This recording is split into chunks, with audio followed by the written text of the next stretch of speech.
Masechet Sanhedrin, résumé du Daf Ain Vav. On a vu que concernant certaines halachot, on a dû comparer la famille de la femme, ou plutôt la famille de l'homme à la famille de la femme. C'est-à-dire, de même que du côté de la femme, on a vu que la fille et la petite fille de sa femme sont interdites, ils sont chiyuv srefa pour un homme. De la même manière, sa propre fille ou petite fille, même qu'ils ne viennent pas d'une femme mariée, elles lui sont interdites, et ils sont en chiyuv srefa, il ne peut pas la prendre. La Gemara ici demande, mais si tu les compares, tu devrais les comparer aussi pour d'autres halachot. Et dire que de la même manière qu'un homme n'a pas le droit de prendre sa belle-fille, même si son fils il est mort, de la même manière on devrait lui interdire la belle-fille de sa femme. Selon la comparaison que tu fais, tu devrais inclure aussi la belle-fille de sa femme. La Gemara dit c'est impossible de faire cette comparaison-là. D'abord parce que son côté à lui, il est plus strict que le côté de la femme, parce que lui, avec sa mère, ils sont en skila, alors qu'avec sa belle-mère, la mère de sa femme, ils sont en srefa. Et skila, c'est plus dur que srefa. Donc, sa belle-fille à lui, elle est interdite, c'est pas la preuve pour la belle-fille de sa femme. Et celui qui pense que srefa, c'est plus dur que skila, et que donc, d'après lui, l'interdiction, le côté de sa femme, disons, est plus grave que le côté de sa famille à lui-même, puisque avec sa belle-mère, il est en srefa, avec sa mère, il est en skila. Malgré tout, cette comparaison-là, on ne peut pas la faire. La Gemara ramène d'autres raisons pourquoi on ne peut pas faire cette comparaison-là. Parce que si tu compares maintenant et tu vas interdire la belle-fille de sa femme comme sa belle-fille à lui-même, alors, qu'est-ce que tu vas lui mettre sur la belle-fille de sa femme? Est-ce que tu vas mettre skila? Tu vas les mettre en chiyuv skila comme pour sa belle-fille à lui-même? Alors tu auras un problème. Et si tu la mets en srefa, tu auras encore un problème.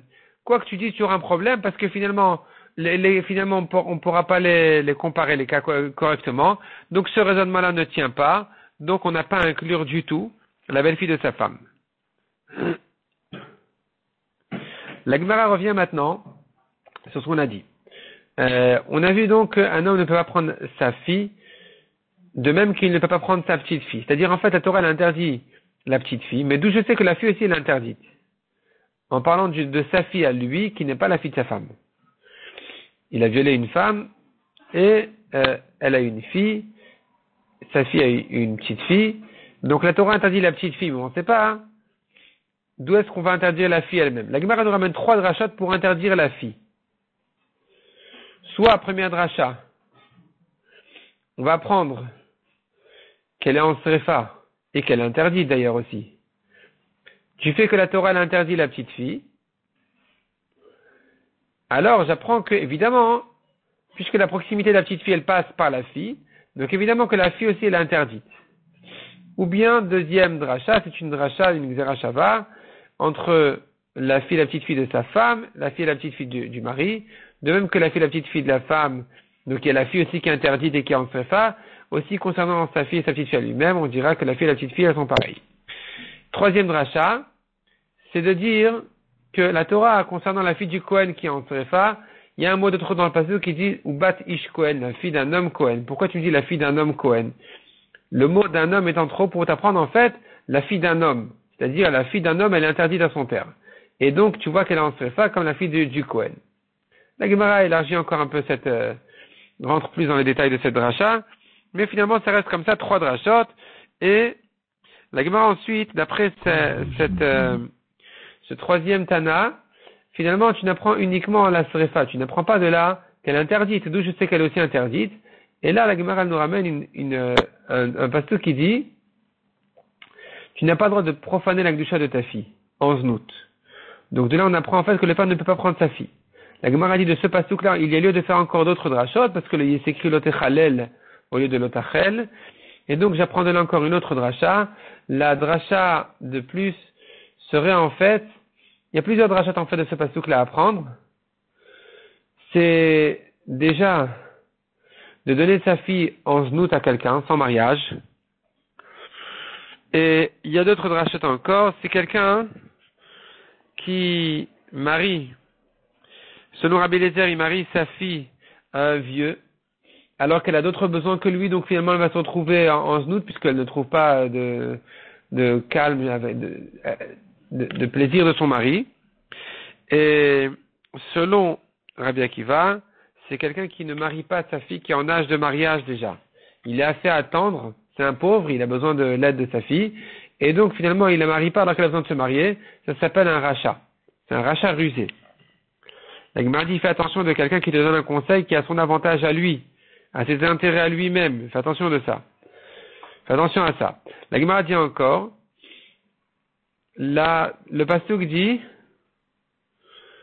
Hachem ne voudra pas pardonner à quelqu'un qui compare le rassasié à la soifée. Ça fait allusion à quoi?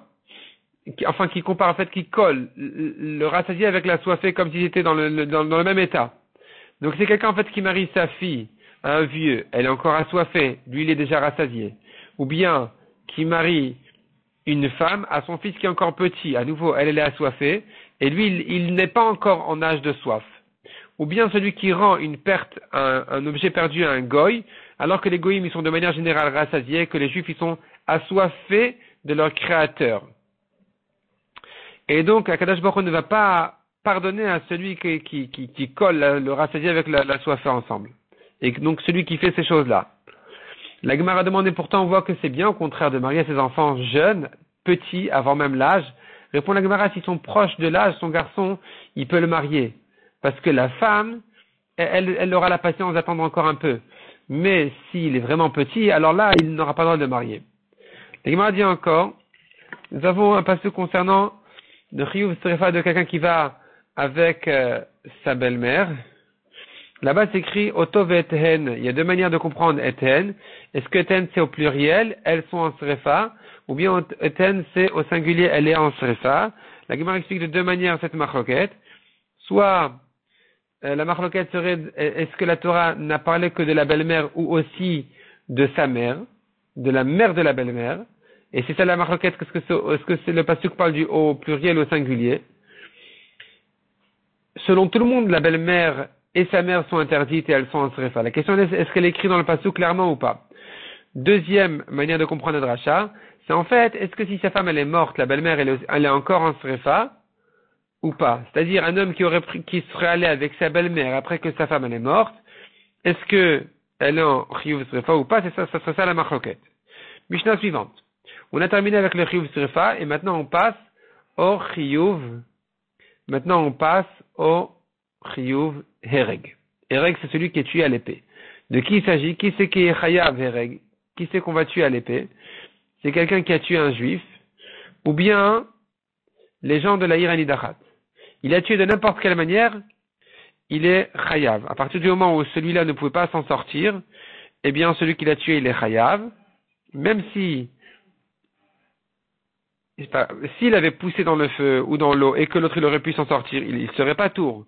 Mais si il ne l'a même pas poussé, simplement il a empêché de ressortir de là-bas, eh bien il est chayav mita. S'il a excité un chien ou un serpent contre lui, il est allé le tuer, il est pas tour. Mais si vraiment il a fait mordre cet homme-là avec un serpent, là c'est une marloquette Rabbi Yehuda et Chachamim, s'il est chayav ou pas tour. La Gemara va expliquer plus loin quelle est leur marloquette. La Gemara ajoute une précision que la Torah a donné une mesure de la pierre avec laquelle il aurait tué quelqu'un, ou bien un morceau de bois, mais concernant le fer, la Torah n'a pas donné de mesure parce que même avec une petite pointe de fer, il peut tuer quelqu'un. Et donc, dans ce cas-là, il serait aussi condamné. On ne va pas dire non, mais je ne pensais pas que ça pouvait tuer. Ça peut tuer, et donc il est chayav mita, s'il a tué même avec un petit morceau de fer, même sans mesure.